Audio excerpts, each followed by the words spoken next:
বলেন, যেহেতু এটা রিভিউ ক্লাস, রেকর্ডিংটা থাকবে।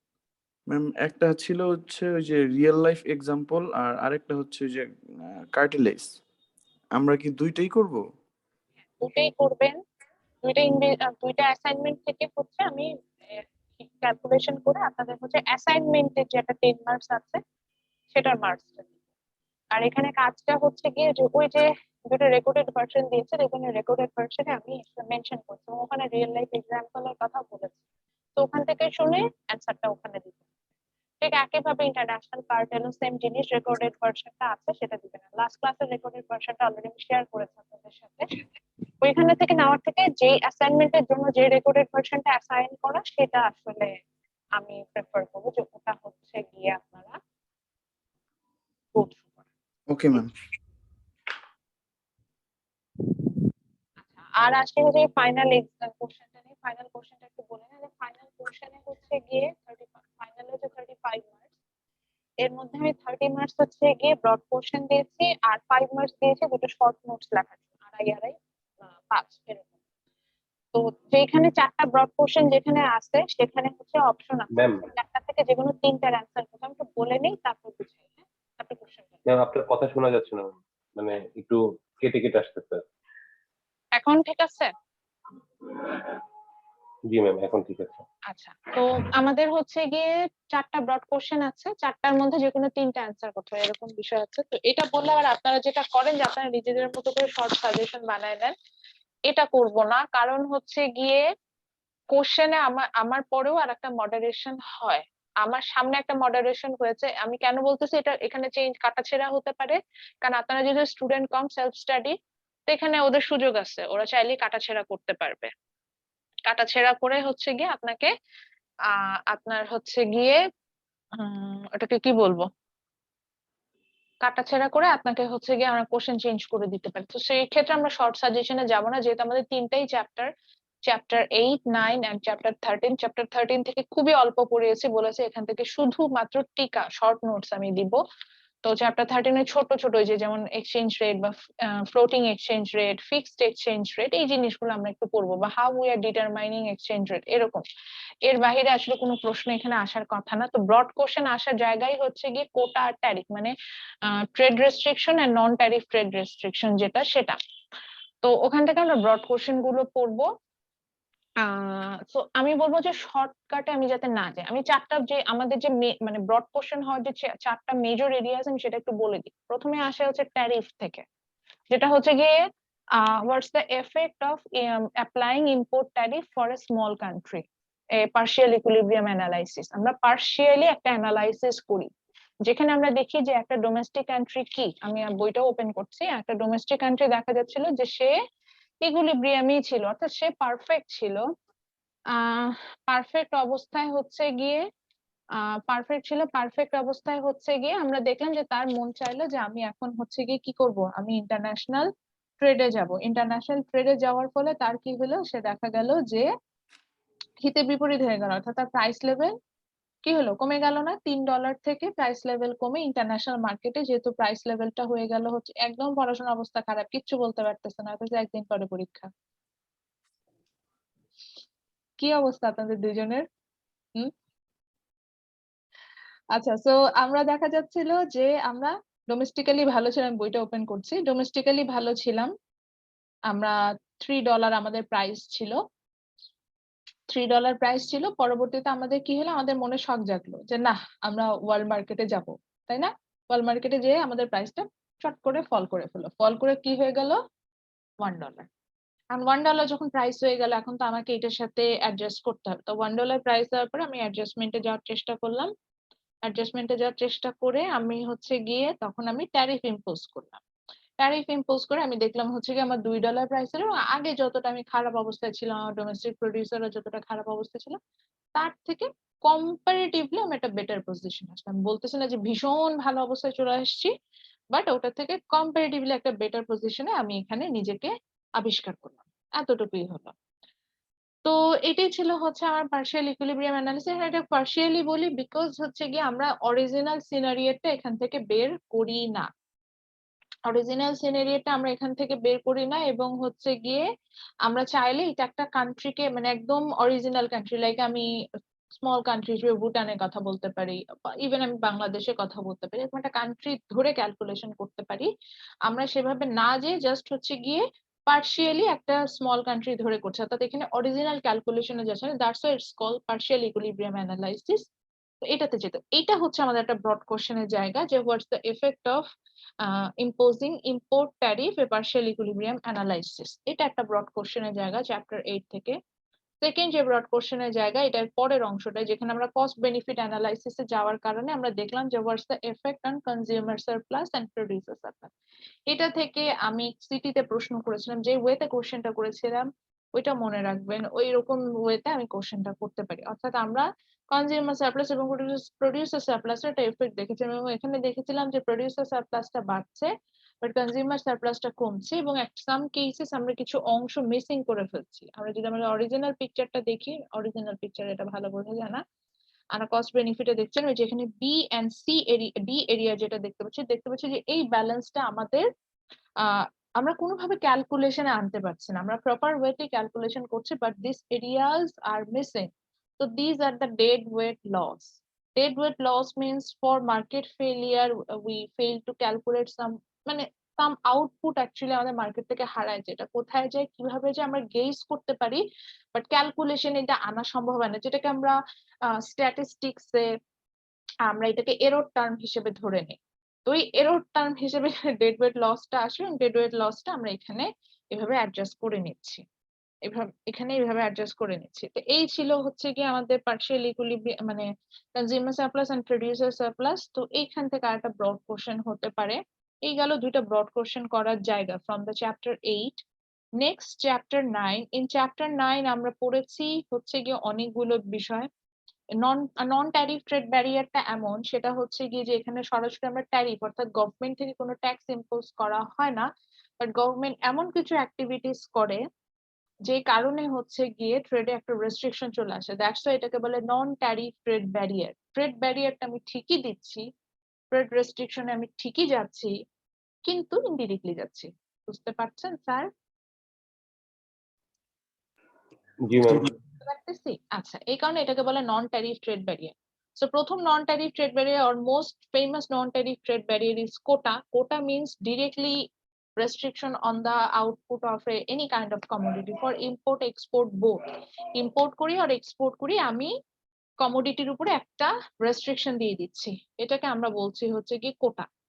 সো কোটার যে বিষয়টা আসে, কোটা মজার বিষয় হচ্ছে কি ট্যারিফটা যদি বুঝেন একই ইমেজ ইউজ করে আমরা হচ্ছে কি কোটাটারও ক্যালকুলেশন করছি।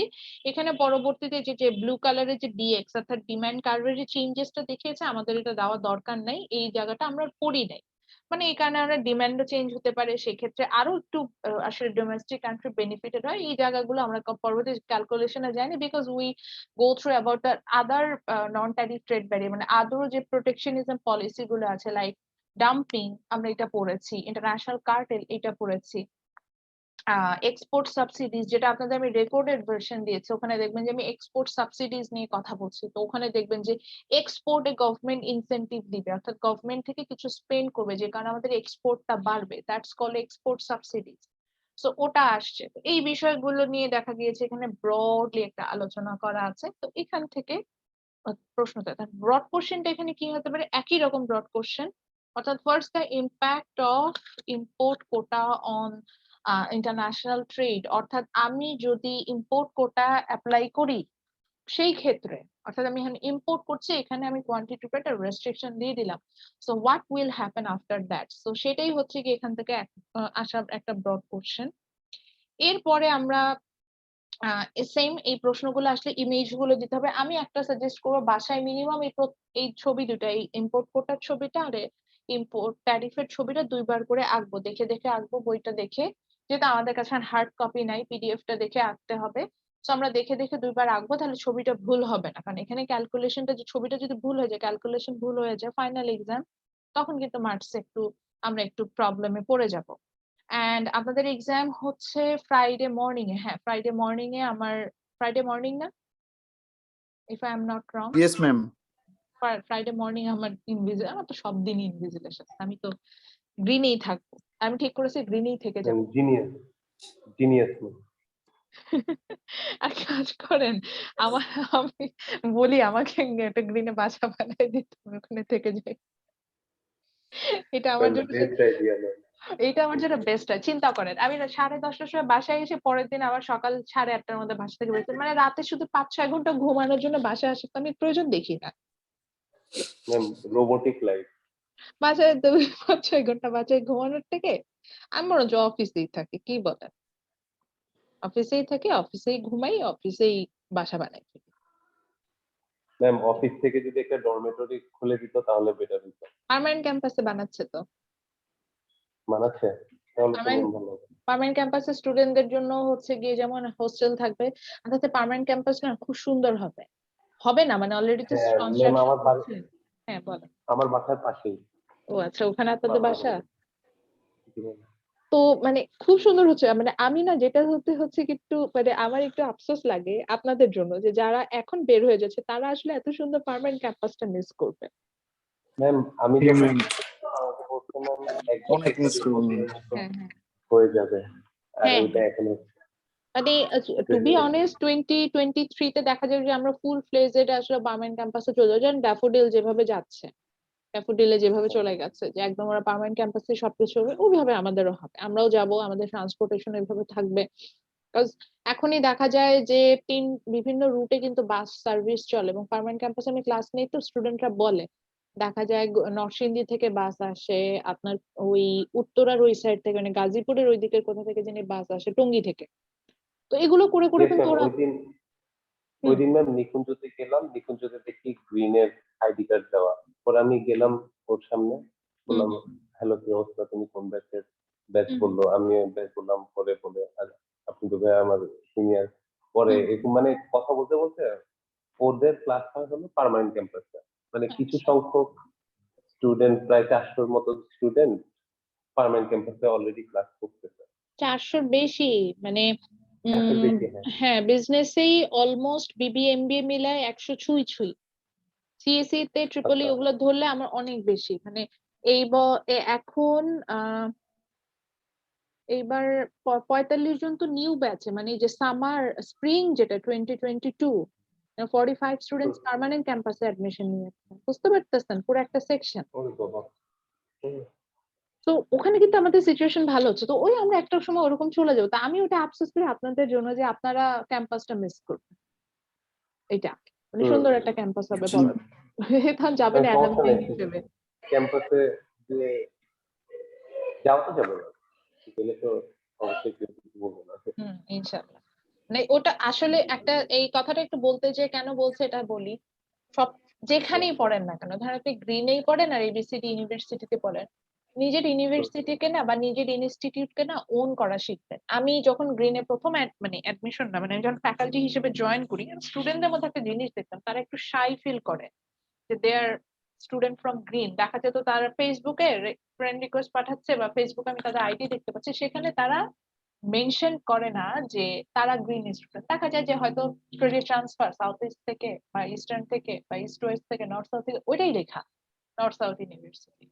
এখন কথা হচ্ছে গিয়ে মনে রাখবেন যে আপনি যদি আপনার ইনস্টিটিউটকে ওন না করতে পারেন, এই ইনস্টিটিউট কিন্তু কখনো বড় হবে না। যদি এটাকে প্রাউডলি রিপ্রেজেন্ট না করতে পারেন কখনো এটা বড় হবে না। দেখেন আমি এখন যদি একটা ব্যাড ফ্যাকাল্টি মেম্বারও হই, আপনি কিন্তু বললেন ম্যাডাম, ও ম্যাডাম জাহাঙ্গীরনগরে, এই জাহাঙ্গীরনগরের স্টুডেন্টরা পড়াশোনা করে, একদম আমার ইনস্টিটিউটের উপর আসবে। আবার আমি যদি ভালো করি তাহলে বলবেন যে হ্যাঁ জাহাঙ্গীরনগরে ম্যাডাম অনেক ভালো পড়াচ্ছে, জাহাঙ্গীরনগরে কিন্তু ম্যাডাম।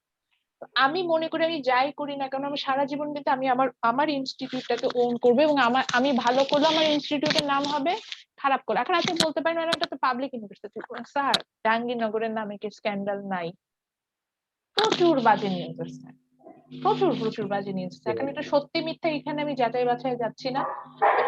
হোয়াটএভার হ্যাপেন্স আমি সবসময় বলি আই এম এ প্রাউড জাবিয়ান। আজকে আমার ইউনিভার্সিটির birthday, I really miss my university. মানে আমার এখন সবচেয়ে বড় আফসোসের জায়গা হচ্ছে গিয়ে I missed some opportunities. That's why I'm not there as a faculty member. আল্লাহর কাছে দোয়া করি আল্লাহ যাতে আমার ওখানে রিজিক দেন, কোনো কারণে যাতে তো সেই রিজিকটা দান করেন। তো আমি আমার ইউনিভার্সিটিকে খুব ভালোবাসি, আমি খুব ওন করি মন থেকে, যেটাকে মানে খুব প্রাউড ফিল করা। আর সত্যি কথা, আমার ঢাকা ইউনিভার্সিটি নিয়ে এই ফিলিং হয় না, আমার মনের মধ্যে কোনো রিগ্রেটই নাই যে আমি ঢাকা ইউনিভার্সিটিতে পড়তে পারি না। সাপোজ এটা তো জাহাঙ্গীরনগরের থেকে বেটার, বরঞ্চ আমার মনে হয় যে জাহাঙ্গীরনগরের থেকে আমি যে এনভায়রনমেন্টটা পেয়েছি আমার ভালো হয়েছে। আল্লাহ আমাকে যে জাহাঙ্গীরনগরে দিয়েছে, ঢাকা ইউনিভার্সিটিতে দেয়। সত্যি জানেন, এটা বিলিভ করি এখন। অনেক ভালো লাগে, অনেক ভালো লাগে যে আমি আমি জাহাঙ্গীরনগর স্টুডেন্ট, আমি অনেক প্রাউড। তো নিজের ইউনিভার্সিটিকে না ওন করা শিখবেন, নিজের ইনস্টিটিউটকে ওন না করতে। আমি কিন্তু আপনার ইউনিভার্সিটিকে রিপ্রেজেন্ট করি না, গ্রিনকে রিপ্রেজেন্ট আমি করি না, আমি রিপ্রেজেন্ট সারা জীবনে জাহাঙ্গীরনগরকে করে যেতে। আপনি হচ্ছেন গ্রিনের ব্র্যান্ড অ্যাম্বাসেডর। তো নিজের ইনস্টিটিউটকে ওন করলে না দেখবেন বড় হবেন। যারা নিজের ইনস্টিটিউটকে ওন করতে শাই ফিল করে দেখবেন যে তারা কখনো বড় হয় না।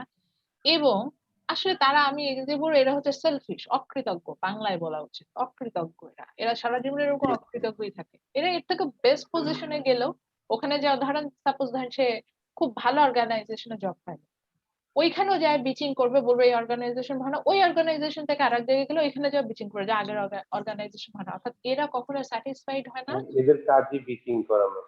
এদের মধ্যে প্রফেশনালিজমটা থাকে না।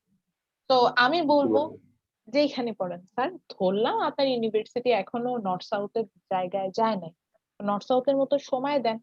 নর্থ সাউথের বয়স 31 বছর, 31 নর্থ বছর তো আর সময় এমনি দেন। এমনি এত ভালো ভার্সিটি হয় না, ওরও তো সময় লেগেছে।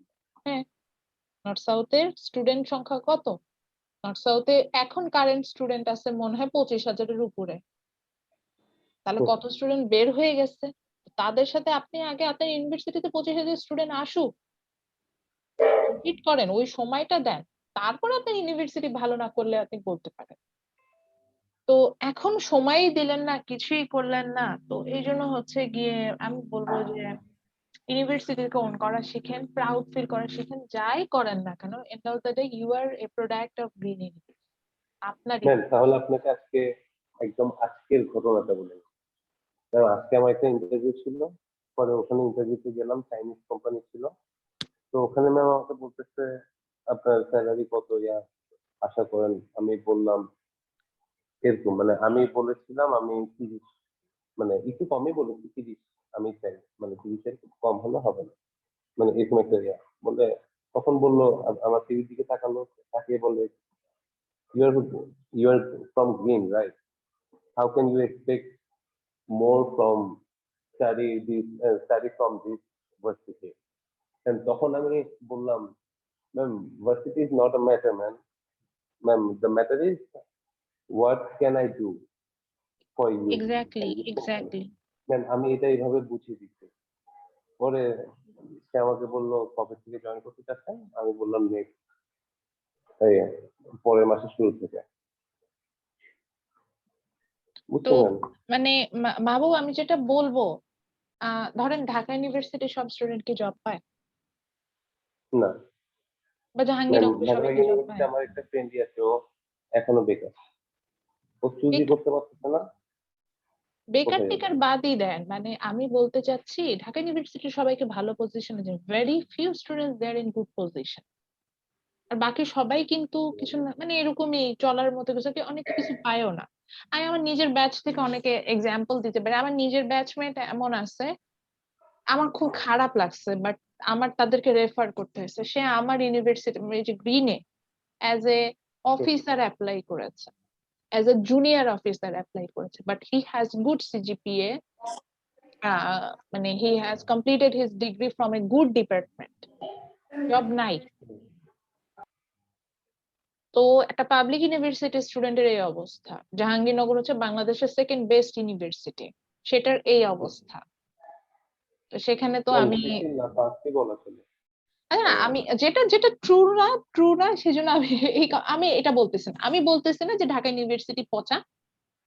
আমি যদি ঢাকা ইউনিভার্সিটি জাহাঙ্গীরনগর কম্পেয়ার করি, জাহাঙ্গীরনগর ভালো, আমাদের অনেক রিসার্চ ওয়ার্ক হয়, অনেক কাজ হয়। আমি এখন যেহেতু এগুলোর সাথে আমি অনেক ইনভলভ, আমি জেইউ সম্পর্কে জানি। বাট ম্যাম জিনিসটা কি, দেশের বাইরে গেলে না ঢাকা ইউনিভার্সিটি বাংলাদেশের, জাহাঙ্গীরনগর ইউনিভার্সিটি বাংলাদেশের, মানে এই ফিল্ডটা কাজ করে। হুম হুম। তো ওইটা হচ্ছে গিয়ে ওইটা বলতেছে। তো সেই জায়গায় আমি বললাম যে সবাই কি ভালো করে? অ্যাকচুয়ালি ইউনিভার্সিটি আপনাকে কিছুই দিবে না। এন্ড অফ দ্য ডে আপনি যেটা লার্ন করবেন সেটা। কিন্তু মাগো, আপনি আজকে এখন যখন একটা ভালো পজিশনে যাবেন, আপনি কিন্তু আপনার ওন এফোর্ডে যাবেন, কিন্তু ওই তখন আপনি যখন ভালো করবেন তখন ওই ব্র্যান্ডটা কার হবে? গ্রিনের ব্র্যান্ডটা। কিন্তু এমন হবে না যে ওকে ফাইন, ও লায়লার স্টুডেন্ট, লায়লা তো জাহাঙ্গীরনগরে, জাহাঙ্গীরনগরের ব্র্যান্ড হয়ে গেল না। তো নিজের ইউনিভার্সিটিটাকে আসলে ওন করা শিখেন, ইনশাল্লাহ ভালো করবেন। এটা আপনাদের উদ্দেশ্য না, এটা সব আমি আমার সব স্টুডেন্টকে বলি। এখন এটা অনেক কমেছে গ্রিনের স্টুডেন্টদের মধ্যে, আগে খুব শাই ফিল করতো, এখন দেখি তারা অনেক প্রাউডলি বলে, এবং আমি মনে করি ইউ শুড বি প্রাউড। আপনি, টু বি অনেস্ট, আপনি যে টাকা পে করতেছেন সেই পেমেন্টে আপনি যে সার্ভিস পাচ্ছেন, আপনি একটু কম্পেয়ার করেন। আপনি একটু কষ্ট করে নর্থ সাউথ তো যান বাদই দিলাম, আপনি ইস্ট ওয়েস্টের একটা ক্লাস করে দেখেন, বা এআইইউবি এর একটা ক্লাস করে দেখেন, ম্যাম ড্যাফোডিলের একটা ক্লাস আমি করে এখন দেখেন। যে বাসায় আছি, মানে আমি একটা ফ্রেন্ডের বাসায় আছি, ও আইইউবিতে। মানে হুম। আইইউবিরও আমি ক্লাস এরকম, মানে ও আমার ক্লাসটা শুনতেছে, আমি ওর ক্লাসটা শুনি।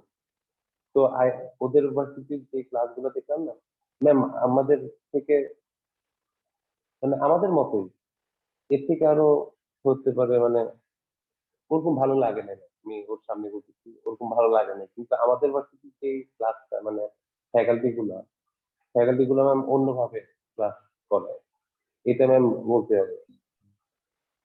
আপনি যদি স্ট্যান্ডার্ডের কথা চিন্তা করেন, ওদের তো একটা ভার্সিটির একটা ভ্যালু অলরেডি এস্টাবলিশ, এই জন্য ওরা ওই ওই ওই ব্র্যান্ডিং জায়গায়। এর জন্য ওই জায়গাটাতে চলছে। তো ইনশাল্লাহ আমরা জি, একটা সময় ওই জি, জায়গায় যাব, ওটা নিয়ে কথা নেই। তো ওকে। যখন অনেক আমাদের টপিক থেকে দূরে চলে আসছি, রিভিউ ক্লাসে ছিলাম, রিভিউতে থাকি। লাস্টে সেকেন্ডে হচ্ছে কি আমরা ছিলাম হচ্ছে কি চ্যাপ্টার 9 এর ইম্পর্টেন্ট পার্ট গুলো নিয়ে। তো আমরা ওটাই বলছিলাম যে আমাদের প্রথম যে পার্টটা থাকবে দ্যাটস অ্যাবাউট দ্য কোটাটা নিয়ে আমরা স্টাডি করব। এরপরে যে আমাদের যে আরো যে প্রোটেকশনিজম পলিসি আছে, অর্থাৎ আমরা সরাসরি ট্যাক্স ইম্পোজ না করে, যেটাতে আমরা ট্যারিফে করি, ওটা না করে আমাদের আদার যে আর প্রোটেকশনিজম পলিসি আছে তার মধ্যে আছে হচ্ছে গিয়ে ইন্টারন্যাশনাল কার্টেল ডাম্পিং। আর একটা হচ্ছে যে আর একটা যেটাকে আমরা বলছিলাম হচ্ছে এক্সপোর্ট সাবসিডিজ। তো এই বিষয়গুলো নিয়ে ইন্টারন্যাশনাল কার্টেল থেকে শর্টকাটে বলি, এখানে একটা গ্রুপ অফ প্রডিউসাররা থাকবে যারা কিনা একসাথে মিলে কোয়ান্টিটির উপরে একটা রেস্ট্রিকশন দেবে। Group of producer maybe they are from different country or different government. So তারা একটা প্রোডাক্টের উপরে হচ্ছে কি আপনার একটা রেস্ট্রিকশন দিয়ে দিবে আউটপুটের উপরে, সো দ্যাট দেখা যাবে যে আর্টিফিশিয়ালি প্রোডাক্টের প্রাইস বেড়ে যায়। এবং আউটপুটের এমনই প্রোডাক্টে তারা এই কাজগুলো করে যেটা আমাদের খুব বেসিক নিড টাইপের প্রোডাক্ট হয়। তো আমরা এরকম জায়গাগুলো দেখবো। ডাম্পিংটা হচ্ছে গিয়ে এই ক্ষেত্রে প্রাইস লেভেলের একটা ডিসক্রিমিনেশন থাকে। দেখা যায় যে আমরা ইন্টারন্যাশনাল মার্কেট ধরার জন্য একটা প্রোডাক্টের ডোমেস্টিক প্রাইস যেটা হয়, সেটার ইন্টারন্যাশনাল মার্কেটের প্রাইসটা হয় অনেক কম। তো এইভাবে আমরা একটা ইন্টারন্যাশনাল মার্কেট ধরি, এই প্র্যাকটিসটাকে আমরা বলি ডাম্পিং। আর আরেকটা প্র্যাকটিস আমাদেরকে যেটা বলছিলাম, যেটা আমাদের রেকর্ডেড ভার্সন আমরা পাবান বলেছি, যেটা আপনাদের আমি যেটা হচ্ছে গিয়ে অ্যাসাইনমেন্টের জায়গাটাতে দিয়েছে, এক্সপোর্ট সাবসিডিজ। এইখানে যেটা হয় যে গভর্নমেন্ট ট্যাক্স রিলিফ করে অর সাবসিডাইজ লোন দেয় towards the exporter of a nation. আমাদের গভর্নমেন্ট এই জিনিসটা এখন খুব বেশি করছে। করোনাকালীন শুরুতে যে যখন বলছিল যে প্রণোদনা দিবে, যে প্রণোদনাটা সাবসিডির বাংলা হচ্ছে প্রণোদনা। তো এই যে গভর্নমেন্ট যে সাবসিডি গুলো দিয়েছিল, এটা কিন্তু অনেকটা ক্ষেত্রে এক্সপোর্ট সাবসিডিটা দিচ্ছিল। কিভাবে দিচ্ছে? যাতে এক্সপোর্টটা আমার বাড়ে, অর্থাৎ দেশের প্রোডাক্ট আমি বাইরে সেল করব। তো ফার্স্ট অফ অল যদি আমি ট্যাক্স রিলিফ করে দিই, যেমন আমি বললাম যে আমার ধরেন আমাদের গভর্নমেন্ট বলে দিল যে চায়নাতে তুমি প্রোডাক্ট সেল করতে পারবা, মানে এক্সপোর্ট করতে কোনো ট্যাক্স দিতে হবে না। ও মাই গড, গভর্নমেন্ট যদি ওইখানে ট্যাক্স, এক্সপোর্ট ট্যাক্সটা রিমুভ করে দেয়, আমি মনে করি এখানে ট্রেড ভলিউম এক লাফে হচ্ছে কি 3 গুণ বেড়ে যাবে। কারণ এখানে একটা বড় ধরনের ট্যাক্স দিতে হয়। সাপোজ আমি আমার কথাই বলি, আমি ধরেন দেশের বাইরে থেকে যখন আসছি, আমি ঘুরে টুরে আসলাম, ঘুরে টুরে আসার সময় যদি আমার সাথে কোনো আমি যদি কোনো ক্যারি করে নিয়ে কোনো ভ্যালুয়েবল কিছু ক্যারি, আমাকে কিন্তু গভর্নমেন্টকে ট্যাক্স দিতে হয়। ওই এয়ারপোর্টে এটা ধরে, ওখান থেকে ট্যাক্স দিতে হয়। এখন গভর্নমেন্ট যদি আমাকে বলে, সাপোজ ধরেন আমি গোল্ড নিয়ে আসতেছি, এখন বাংলাদেশে গোল্ড নিয়ে আসতে হলে যেরকম হিসাব আছে, ধরেন কত গ্রামে জানি 1,000 টাকা, তারপরে 2,000 টাকা, এরকম একটা হিসাব আছে। আমি কখনো আনি না, অনেকে নিয়ে আসে, সেই হিসাবে বলছি। এখন ধরেন আমি দুবাই থেকে আসতেছি, দুবাইয়ে গোল্ডের দাম হচ্ছে 50,000 টাকা, বাংলাদেশে গোল্ডের দাম হচ্ছে 70,000 টাকা। তা আমি নিয়ে আসলেই আমার এক ধাক্কায় 20,000 টাকার প্রফিট। এখন গভর্নমেন্ট যদি বলে তোমাকে কোনো ট্যাক্সই দিতে হবে না, তুমি তোমার ইচ্ছা মতো তুমি তোমার গোল্ড নিয়ে আসতে পারো, তাহলে আমি যদি ধরেন 10 ভরি গোল্ড নিয়ে আসি, আমার 2 লাখ টাকার একটা প্রফিট হয়ে গেল। বুঝতে পারছি? তাহলে কি আমি ইন্টারেস্টেড হব না এই বিজনেসটা করার জন্য? জি ম্যাম, এর জন্য তো Definitely. এক্সট্রা রাখি। কিন্তু এরকম যদি এক্সপোর্টে করা, যেমন গভর্নমেন্ট ধরেন আমি ধরে নিলাম যে আমি এখন গোল্ড এক্সপোর্ট করবো, গোল্ড না ধরেন আমি হচ্ছে গিয়ে আর গার্মেন্টস প্রোডাক্ট এক্সপোর্ট করবো, এখন বলে দিল যে প্রত্যেকটা টি শার্ট, আমি একটা করে টি শার্ট এক্সপোর্ট করে 10 টাকা করে ট্যাক্স দিতে হবে গভর্নমেন্টকে। এটাই যদি রিমুভ করে দেয় তাহলে আমি ইচ্ছা মতো এক্সপোর্ট করতে পারবো, অর্থাৎ আমাকে কোনো ট্যাক্স দিতে হবে না। সো এই যে যখন এই ট্যাক্স রিলিফ করে অথবা সাবসিডাইজ লোন দেয়, এখন গভর্নমেন্ট, আমি যেমন সত্যি কথা বলি, আমার আসলে এত প্রেসারে আছে অফিস থেকে, এত কাজ করতে হচ্ছে, মাঝে মধ্যে ভালো লাগে না, তখন মানে কি এটা ছেড়ে জব ছেড়ে দিই, ছেড়ে বাসায় বসে থাকি। আম্মু থাকলে সত্যি সত্যি আমি এরকম চিন্তা করতাম, এখন আমার আসলে ওই সিচুয়েশন নাই যে আমি বাসায় বসে থাকবো, পাগল হয়ে যাবো, তাহলে একদম লিটারেলি আমি এই সিচুয়েশন নিতে পারবো না, পাগল হয়ে যাবো। তখন আমার মাথায় আসে কি বিজনেস করি, তো বিজনেস আইডিয়া ভালো, যেহেতু আমি স্টুডেন্টই এই বিষয়গুলোতে। কিন্তু এখন ওখানে সমস্যা কি, ক্যাপিটাল না। যদি গভর্নমেন্ট বলে ঠিক আছে এরকম যারা এসএমই তে যাবে তাদেরকে একদম ইন্টারেস্ট ফ্রি আমি একটা লোন দিব, যে আমাকে বললো যে 50 লাখ টাকা লোন দিব, কোনো ইন্টারেস্ট দিতে হবে না, 2 বছর পর ব্যাক দিবা বা 5 বছর পরে ব্যাক দিবা, আমি কি লোনটা নিতে ইন্টারেস্টেড হবো না? তো এরকম অনেক সময় সাবসিডাইজ লোন এটাকে বলে, এগুলো এক্সপোর্টারদের দেয় government to increase the trade volume. তো তখন এই জিনিসটাকে আমরা বলে থাকি হচ্ছে এক্সপোর্ট সাবসিডি। এই জিনিসগুলো আমাদের দেশে অনেকটা কম, বাট এখন এই প্র্যাকটিসটা অনেক বাড়ছে। বাট আদার কান্ট্রি, যেটা ইউএসএ, চায়না, দেন হচ্ছে গিয়ে ইউকে, কিন্তু জাপান। ম্যাম, হুম আপনি যেটা বললেন প্রণোদনা, হুম হুম প্রণোদনা এটা তো ম্যাম সবাই আসলে পাচ্ছে না। মনে করেন যার যার একটু লবিং ভালো আছে ও প্রণোদনাটা পাচ্ছে, মানে যারা এক্সপোর্টার সবাই এক্সপোর্ট মানে পাচ্ছে না। এদিক দিয়ে একটু উম, এই জিনিসটা আসলে আমি তো বলেই দিলাম, বাংলাদেশে এটা প্রপার প্র্যাকটিস নাই তো, বললাম না। তাহলে কি ম্যাম এগুলো ব্যারিয়ার না?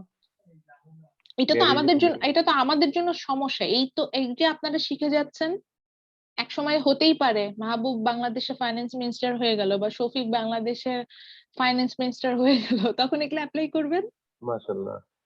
হতেই পারে, আমি এটা বিলিভ করি, হতে পারেন।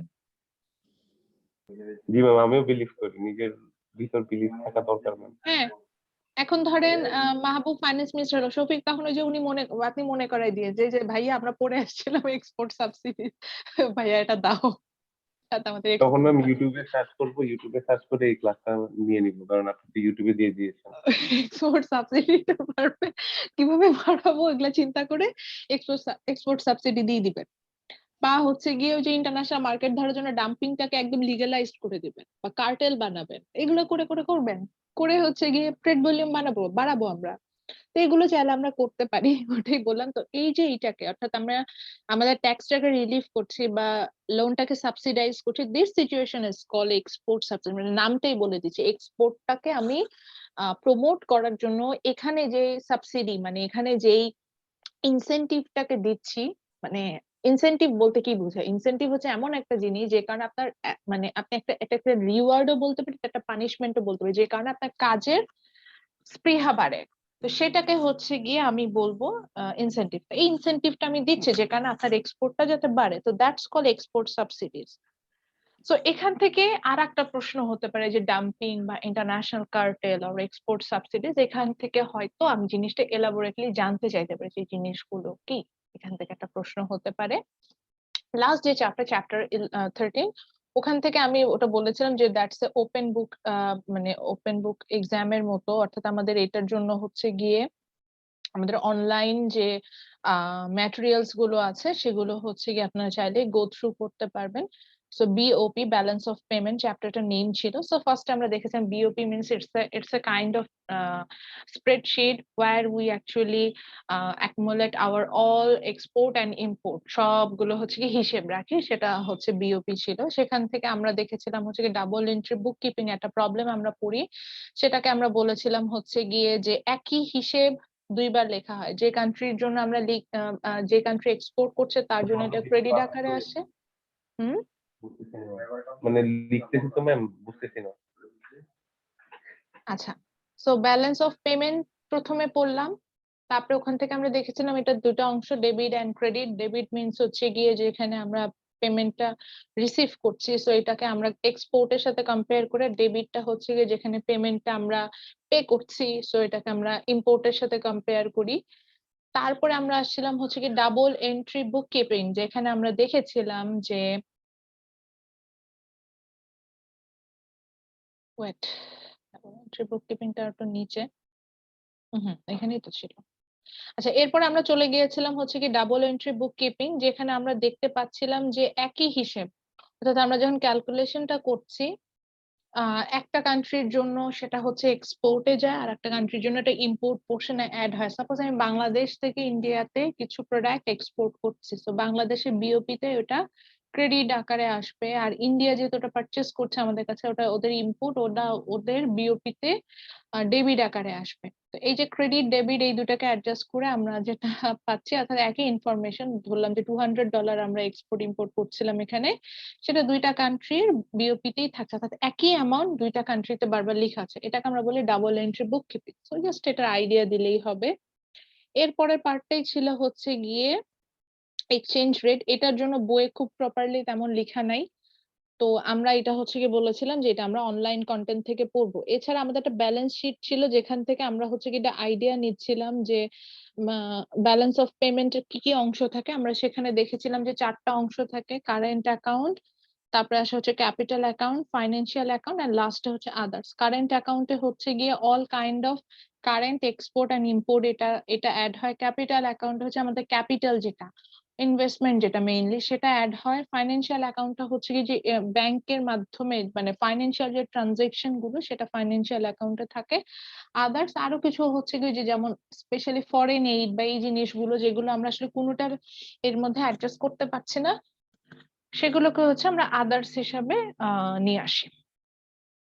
তো এগুলো হচ্ছে গিয়ে মোটামুটি আমাদের পড়া। আমি যদি বলি খুবই অল্প পড়েছি, আপনারা যেহেতু অল্প স্টুডেন্টই ছিল, আমরা অল্প দিয়ে শেষ করেছি। আদারওয়াইজ ম্যাম হ্যাঁ বলেন বলেন স্যার, বলেন বলেন কি বলতে ম্যাম চান? ব্যালেন্স অফ পেমেন্টের ডাবল এন্ট্রি বুককিপিং এর পর আপনি যেটা মানে মানে অনলাইন ব্রাউজ করে যেটা করতে বলেছেন, ওটা হচ্ছে এক্সচেঞ্জ রেট। এক্সচেঞ্জ রেট এটা পড়বেন। আর যদি আমি আসলে ফেস টু ফেস মানে ফিজিক্যাল ক্লাসে যেতাম, তাহলে না এই চ্যাপ্টার 10টা পড়াইতাম। এটা কেন ওপেন করলাম, যদি নিজেদের পড়ার ইচ্ছে থাকে এই চ্যাপ্টারটা পড়বেন। That's about the custom union and free trade area. ওই যে ইউরোপিয়ান ইউনিয়নে কি করে, ফ্রি ট্রেড এরিয়া থাকলে কি হয়, এই জিনিসগুলো নিয়ে আলোচনা আছে। ম্যাম এক্সচেঞ্জ রেট তো বুঝি। হুম, ওটা শুধু ডেফিনেশন, এক্সচেঞ্জ রেটের ডেফিনেশন। আর ওই যে দুই ধরনের যে এক্সচেঞ্জ রেট আছে, ফ্লোটিং এন্ড ফিক্সড, এই দুটো ডেফিনেশন গুলো পড়বেন।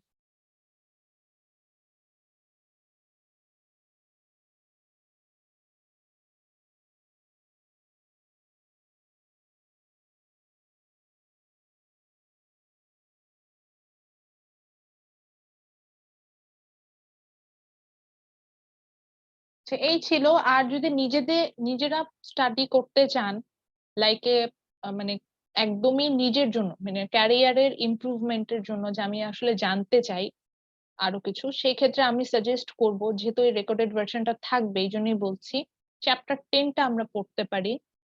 এখানে আমরা ট্রেড কাস্টম ইউনিয়ন, অর্থাৎ একটা ইউনিয়ন মানে একটা এলাকার মধ্যে কোনো ট্রেড রেস্ট্রিকশন থাকে না, সেই ক্ষেত্রে আসলে ট্রেড গুলো কেমন হয়। এখানে নাফটা এন্ড হচ্ছে ইউরোপিয়ান ইউনিয়ন নিয়ে বেশ কথা আছে, তো এগুলো আমরা একটু পড়ে দেখতে পাই। নাফটাটা হচ্ছে গিয়ে ওই যে ইউএসএ, কানাডা এন্ড মেক্সিকোর মধ্যে যে চুক্তিটা সেটা। আর ইউরোপিয়ান ইউনিয়ন তো আমরা জানি ইউরোপের আন্ডারে যে কান্ট্রি গুলো আছে সেটা, এগুলো একটু দেখবেন। এদিকে আর একটা চ্যাপ্টার আছে, আচ্ছা এক্সচেঞ্জ রেটটা হচ্ছে যে চ্যাপ্টার 13-এ কিছু 15 এগুলার কিছু আইডিয়া দাস, তো এত কষ্ট করে কোনো চ্যাপ্টারে যাওয়া দরকার নাই। যে floating and fixed exchange rate 14-15-এ পাবেন। এটা আমি বলবো যেটা জাস্ট আমরা অনলাইন থেকে এটা পড়ে নিতে পারি। আচ্ছা, এর আগে একটা চ্যাপ্টার আছে, যেটা এটা আমি জাস্ট বলছি যে যদি কারোর ইচ্ছে হয় যে আমি আরো একটু জানতে চাই, সেই ক্ষেত্রে আসলে আমি বলবো এখানে হচ্ছে স্টাডি গুলো করতে। সেটা হচ্ছে chapter 7 economic growth and international trade. একটা দেশের গ্রোথ অর্থাৎ ওভারঅল ইকোনমিক অ্যাক্টিভিটিস বাড়ছে না কমছে, ভালো দিকে যাচ্ছে না খারাপ দিকে যাচ্ছে, এটা অনেকটা ডিপেন্ড করে হচ্ছে ট্রেড ভলিউমের উপর, ইন্টারন্যাশনাল ট্রেডের উপরে। এই যে সম্পর্কটা কিরকম হতে পারে এগুলো একটু পড়তে পারেন। আমার একটা কাজ ছিল, এটা যদিও অনেক দিন করি না, ট্রু যেটা নিজেই করি না অন্যকে আমি সাজেস্ট করি না। একটা সময় আমার খুব পছন্দের কাজ ছিল, যেটা যখন আমি জবে আসলে ঢুকলাম খুবই ভালো লাগতো, সেটা হচ্ছে আমি ইকোনমিক্স এর বইগুলো পড়তাম নিজের মতো করে। নিজের মতো করে পড়তাম এবং খুব মজা পেতাম। দেখতাম যে অনেক ছোটখাটো বিষয় আছে যেগুলো আগে পড়ে আসিনি, চোখেই পড়েনি, তো পড়তে খুব ভালো লাগতো। ইদানিং আমার সেই ইন্টারেস্টটা গ্রো হয়েছে। তো বিষয়টা হলো যে এই পড়াগুলো না কাজে দেয়। আমার দেখা গিয়েছে যে আইডিয়া গুলো পরবর্তীতে, আমি বলছি না আমার ক্যারিয়ারে কাজে লেগেছে, বাট আমার ডে টু ডে বেসিসে অনেক নলেজ, মানে আপনি না অনেক নলেজেবল হলে আপনার দেখবেন আপনার নিজেরই ভালো লাগবে, আপনার খুব ভালো লাগবে যে আমি এটা বুঝি ওটা বুঝি এটা বুঝতে পারি ওখানে তার গিয়ে। মানে কনফিডেন্সও থাকে। হ্যাঁ, তো ওই জায়গাগুলো হচ্ছে গিয়ে আমার আমার ওই জায়গাগুলো কাজ করে। তো ওই বেসিসে আমি বলছি যে ওই পড়তাম, আমি বলছি না যে এটা আমার পড়াশোনার কাজেই খুব লাগছে তা। ও হচ্ছে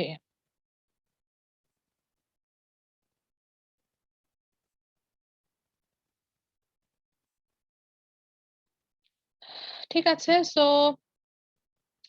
আমাদের ক্লাস আজকে এই পর্যন্ত। এখন আপনাদের কোনো কোশ্চেন থাকলে সেটার অ্যান্সার দিব। আর হচ্ছে কি best of luck for your final exam. আমি আশা করি যদি আইডিয়া থাকে তাহলে লিখতে পারবেন। এখন ধরেন এমন হলো কোশ্চেন, এমন উড়াধুরা কোশ্চেন আসলো কিছুই উত্তর দিতে পারছি না, তাহলে কি করব ম্যাডাম?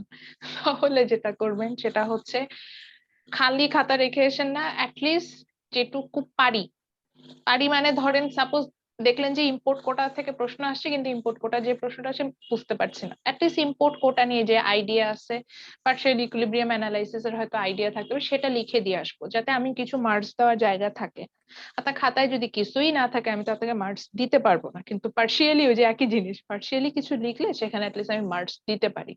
তো সেই জায়গাটা অ্যাটলিস্ট করে এসেন। খাতায় যদি না থাকে তাহলে তো আমি দিতে পারবো না। আর 2 আওয়ার্স অনেক সময়, 2 ঘন্টা লেখার জন্য অনেক অনেক অনেক সময়। তো সেটা বুঝে আমরা যদি এক্সামটা দিই।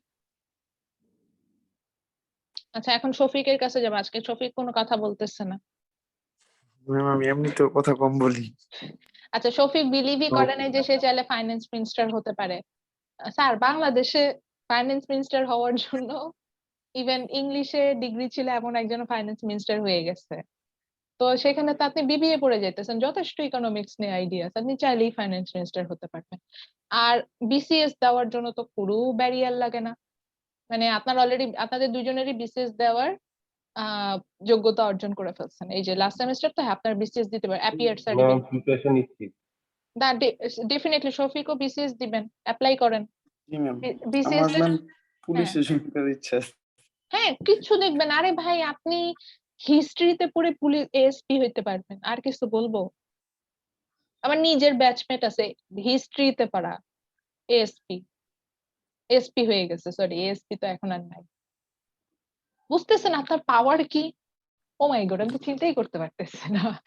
সো বিসিএস দেওয়ার জন্য খুব ভালো স্টুডেন্ট হইতে মানে ইউনিভার্সিটি ডাজন্ট ম্যাটার। দেখবেন বিসিএস এ যারা হয় তারা কেউ খুব রিনাউন্ড কোন ইউনিভার্সিটির কোন সাবজেক্ট থেকে আসে না, তারা খুব সাধারণ ঘরে সাধারণ স্টুডেন্ট, তাদেরই বিসিএস হয়। তো একটু সিরিয়াসলি ম্যাম পড়ি। হুম শফিক ম্যাম ইয়াতে বিসিএস দিয়ে হুম ফিনান্স মিনিস্টার হয়ে গেল, হুম। তখন কি ম্যাম ও আমাদেরকে চিনবে? না, তখন জিজ্ঞেস তো করে চিনবে না, দাও। এটা তো সমস্যা। তখন আর চিনবে না, তখন ওর কাছে অ্যাপয়েন্টমেন্ট নিতে হবে। ওর কাছে তো না যাবে না, ওর পিএস কে ফোন দিতে হবে, দিয়ে বলতে হবে যে আমি অমুক বলতেছি শফিক বলবে এই আবার কে, চিনি না তো, আচ্ছা রেকর্ডটা অফ করি। তো